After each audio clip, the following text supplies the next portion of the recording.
కన్నప్ప టీంకి లీగల్ నోటీసులు బ్రహ్మానందం గారు, సప్తగిరి, మోహన్ బాబు గారు, విష్ణుకి అందరికీ నోటీసులు సర్వ్ చేశారని చెప్పేసి వార్త. ఇక్కడ ఒక కులం తాలూకా మనోభావాలు గాయపడేలాగా సన్నివేశాలు ఉన్నాయి అనేది ఒక ఎలిగేషన్. అందులో భాగంగానే బ్రాహ్మణ కులానికి సంబంధించినటువంటి బ్రాహ్మణ సంఘాలు గుంటూరులో ఉన్నాయి. కోర్టు వాయిదా వేసింది దీన్ని. ఓకే, వాయిదా వేసింది, ఆగస్టుకి వేశారు. ఆగస్టు 1వ తారీఖు ఎప్పుడో వాయిదా పడింది అది. అవునా కేసు. మరి కేసు నడుస్తూ ఉండగా సినిమా రిలీజ్ డేట్ అనౌన్స్ చేశారు. 27వ తారీఖు సినిమా రిలీజ్ కావాలి. అవును, 27 రిలీజ్. 27 రిలీజ్కి ఆ కోర్టు వాయిదా అనేది అడ్డం పడుతుందా అనేది ఇప్పుడు నడుస్తున్నటువంటి ఒక స్పెక్యులేషన్. కానీ అడ్డుపడే అవకాశాలు లేవు. ఓకే, అంటే కేసు ప్రొసీడింగ్స్, దానికి సంబంధించిన వ్యవహారాలు అది నడుస్తుంది. నిజంగా ఒకవేళ రిలీజ్ అయ్యి నిజంగానే మనోభావాలు గాయపడ్డాయి అని కనుక ప్రపంచం భావిస్తే అప్పుడు కోర్టు కూడా స్పందించేటువంటి అవకాశం ఉంటుంది. ఓకే, రిలీజ్కి అది అభ్యంతరం కాదు. కోర్టులో కేసు ఉండటం అనే దానికంటే కూడా సెన్సార్ సర్టిఫికేట్ వచ్చిందా లేదా అన్నదే క్రైటీరియా. కాబట్టి అది అయిపోయింది. అంటే వీళ్ళు దానిలో సెన్సారు అలాగే మినిస్టీరియల్ సిబ్బంది దాకా వెళ్ళిపోయి దానిలో జోడించారు కేసులో పేర్లు. వాళ్ళకు కూడా నోటీసులు సర్వ్ అయినాయి. అందుకని కొంచెం పెద్ద ఎత్తునే వీళ్ళు పర్సూ చేస్తున్నట్టుగా ప్రొజెక్షన్స్ నడుస్తున్నాయి అంతవరకే. కానీ దీని గురించి సినిమా వాయిదా వేసుకోవాల్సిన అగత్యం అయితే లేదు. ఓకే. రెండోది, మోహన్ బాబు గారికి ఇది కొత్త ఏం కాదు. గతంలో కూడా దేనికైనా రెడీ అనే టైంలో కొంచెం గొడవ అయింది ఇలాగే.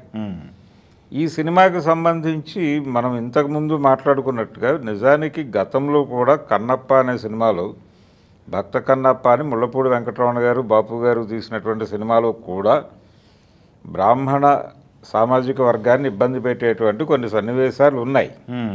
రావు గోపాలరావు గారి క్యారెక్టరు, రావు గోపాలరావు సారథి పాత్రల మీద నడుస్తుంది అది. నిజానికి ఇందులో మోహన్ బాబు గారు చేసిన పాత్ర కూడా అదే. ఆ పాత్రలో ఆ పార్ట్ని తీసేసి వాళ్ళు దాన్ని గౌరవప్రదంగా నడిపారు ఈ సినిమాకి సంబంధించి. పాత కాళహస్తీశ్వర మహత్యంలో లింగమూర్తి గారు చేసినటువంటి పాత్రలో కూడా ఆ విన్యాసాలు ఉన్నాయి.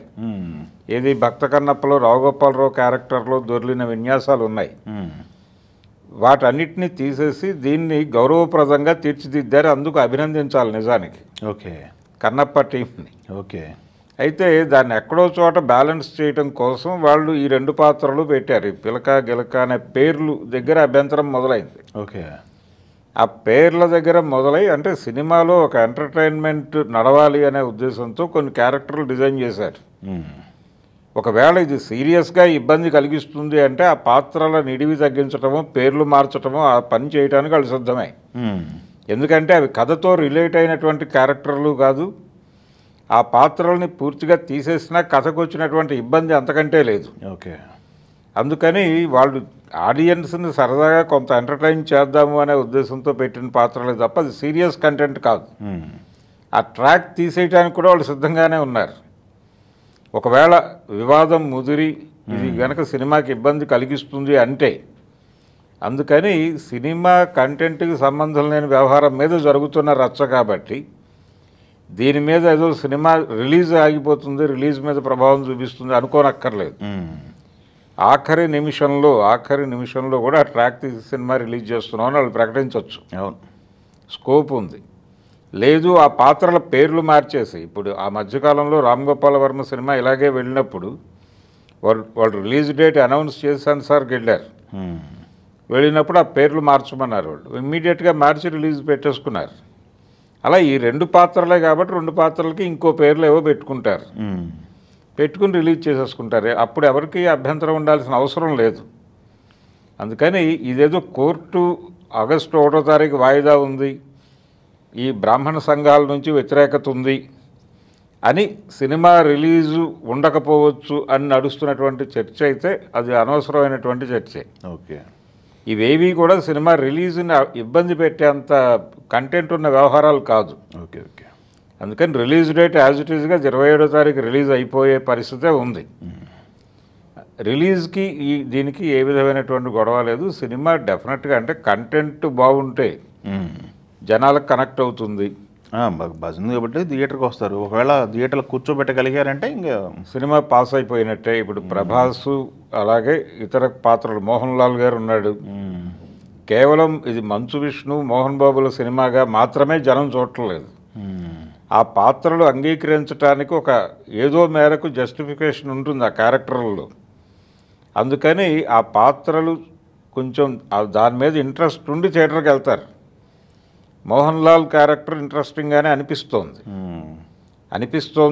ఆ క్యారెక్టర్ని ఏదో భారతంతో రిలేట్ చేస్తూ ఒక డైలాగ్ ఏదో నడిపారు.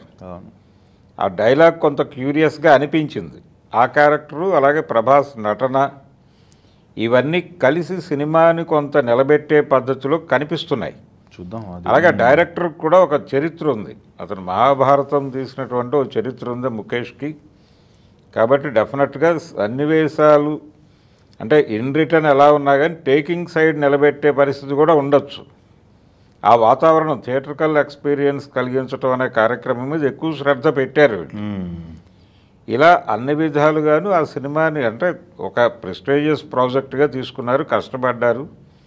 ఆ కష్టం ఆడియన్స్కి ప్రాపర్గా కనెక్ట్ అయితే సినిమా పెద్ద హిట్ అవుతుంది.